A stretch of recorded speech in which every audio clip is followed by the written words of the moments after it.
prepare for the worst. Monsters from the myths of the past still haunt us. Not literally, probably, hopefully. Although if you're watching this at 3 in the morning and something just moved in the corner of your room, maybe finish the video before investigating. Let's do it. For thousands of years, humans have been inventing monsters. Dragons, demons, sea serpents, vampires, werewolves,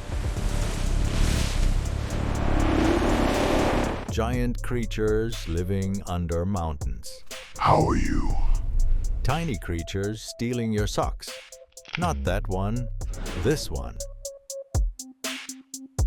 Actually, Good news.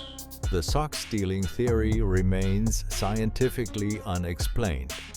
But here's the weird part. Okay. What if those monsters never disappeared? What if they simply changed clothes? Think about it. Ancient people lived in a dangerous world. There were no streetlights, no internet, no doctors, no food delivery apps. If you heard a strange noise in the forest at night, it could be a wolf, or a bear, or Greg from the neighboring village acting weird again. Nobody knew. So the imagination stepped in. Humans looked into the darkness and said, "There's definitely something horrible in there." And honestly, that was often correct. But over time, the monsters became stories. Stories became myths. Myths became legends.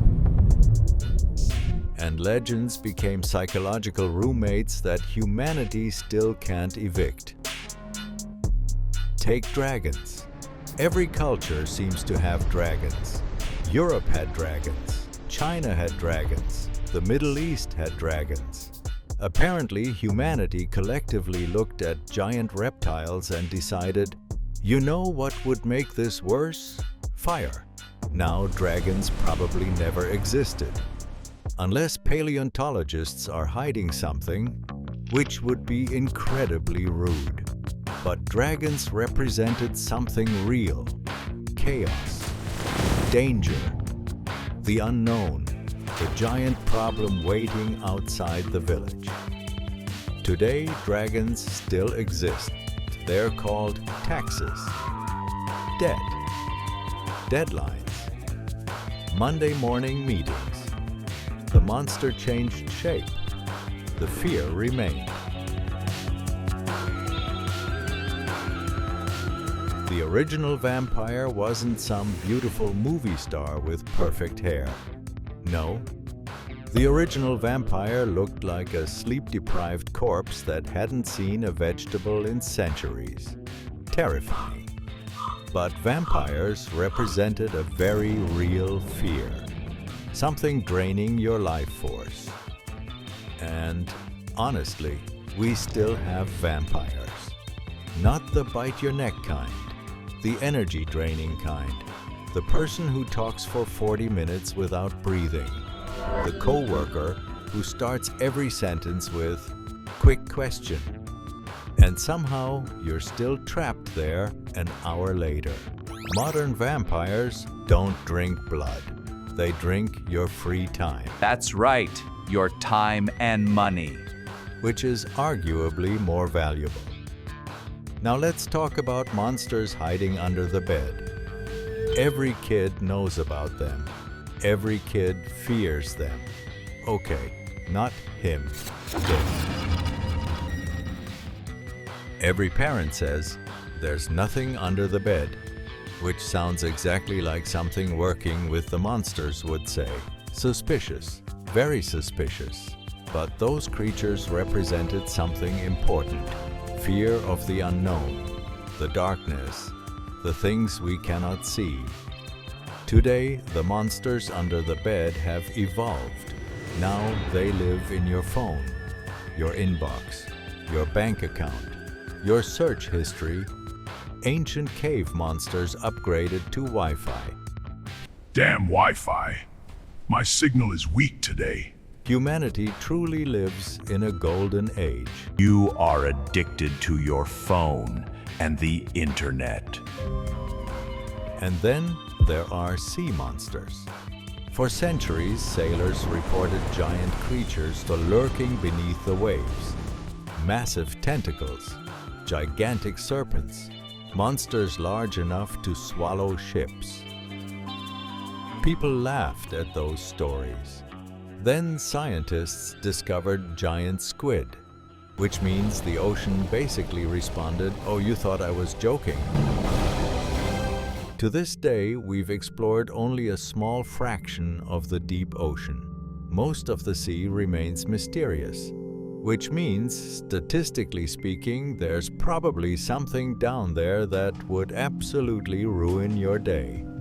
The ocean is basically a giant cosmic basement, and humanity keeps opening the door and saying, "Hello?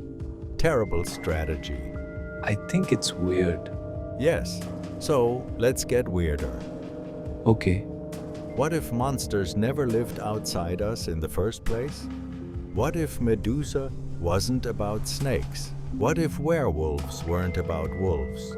What if demons weren't about demons? What if they were all descriptions of human behavior? Think about it. The werewolf is a person who loses control. The vampire consumes endlessly. The dragon hoards treasure. The demon whispers bad ideas. These sound less like monsters and more like average internet comment sections.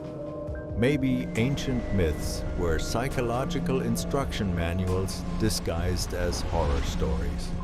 And if that's true, the monsters survived because humans survived. Every generation creates new versions. The names change, the fears don't. Even modern horror movies prove this. People no longer fear dragons, but they absolutely fear losing control, being watched, being isolated, being forgotten, being trapped. The costumes changed, the nightmares stayed, and then there's one monster that may be older than all the others. The shadow in the darkness, that feeling. You know the one. You're walking through your house at night. Everything is normal, or not everything. Then suddenly your brain says, "What if there is somebody behind you?" And instantly your survival system activates. Your heart speeds up. Your imagination starts generating Oscar-worthy horror movies. You turn around. Nothing. Of course nothing. But for a few seconds, the monster was real. Not because it existed, because your brain created it. True! Humans are perhaps the greatest monster-generating machines ever built. Give us 5 minutes alone in a dark room and we'll invent creatures that would terrify entire civilizations. It's almost impressive. Almost. And maybe that's why monster stories never die. Because monsters aren't really about creatures. They're about us. They're about fear, curiosity, danger, mystery, the unknown, the things waiting beyond the campfire, beyond the village, beyond the edge of understanding. The truth is that humanity has always been surrounded by mysteries. Thousands of years ago, those mysteries became dragons, demons, and sea serpents. Today, they become black holes, artificial intelligence, parallel universes, and whatever lives in the depths of the internet. Different monsters, same species. Because no matter how much we learn, reality remains strange. The world remains mysterious, and somewhere in the darkness beyond what we understand, Something is still waiting. Hopefully it's not a dragon, because honestly, we already have enough problems.